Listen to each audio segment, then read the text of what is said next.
भाजपचे 23, उद्धव ठाकरेंचे 17, अजित पवारांचे 2 आणि काँग्रेसचे 7 उमेदवार जाहीर. तरी शिंदे गट आणि राष्ट्रवादी काँग्रेस शरद पवार गटाकडून उमेदवारांची यादी जाहीर झाली नाही. या यादीची आता प्रतीक्षा आहे. लोकसभा निवडणुकांसाठी प्रत्येक पक्षाने कंबर कसली आहे. यंदाची लोकसभा निवडणूक महाराष्ट्रासाठी अगदी वेगळी असणार आहे. कारण गेल्या काही दिवसात महाराष्ट्राने राजकारणाला अभूतपूर्व कलाटणी देणाऱ्या बेडूक उड्या पाहिल्या आहेत. आधी शिवसेनेतील बंडोबा आणि त्यानंतर राष्ट्रवादीची फोडाफोडी. यामुळे राज्यातील जनता संतप्त आहे. राजकारणाचे समीकरण पूर्णपणे बदलून गेले आहे. दोन्ही पक्षात उभी फूट पडली आणि 2 गट तयार झाले. त्यामुळे यंदाची लोकसभा प्रत्येक पक्षासाठी प्रतिष्ठेची आणि चुरशीची असणार आहे. अशातच अद्याप राज्यातील भाजप प्रणित महायुती आणि विरोधकांची महाविकास आघाडी यांच्यातील जागा वाटपाचा तिढा कायम आहे. तरी सुद्धा भाजप, शिवसेना, ठाकरे गट, काँग्रेस आणि अजित पवारांनी काही जागांवरील उमेदवारांची घोषणा केली आहे. लोकसभा निवडणुकीत भाजपने उमेदवारांच्या याद्या जाहीर करण्यात आघाडी घेतल्याचे पाहायला मिळाले. भाजपने देशभरातील उमेदवारांच्या तब्बल 5 याद्या जाहीर केल्या.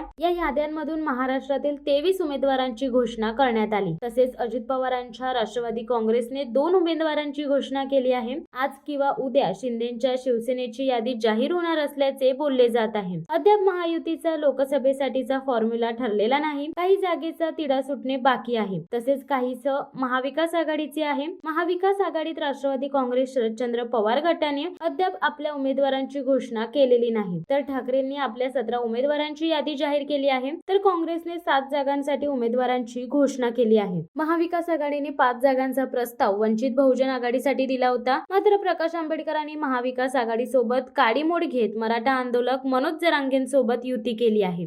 शिवसत्ता टाइम्स न्यूज ब्युरो, खारघर. धडक बेधडक वृत्त देणाऱ्या आपल्या शिवसत्ता टाइम्स न्यूज चॅनलला लाल बटन दाबून सबस्क्राईब करा आणि बेल आयकॉनला क्लिक करायला विसरू नका.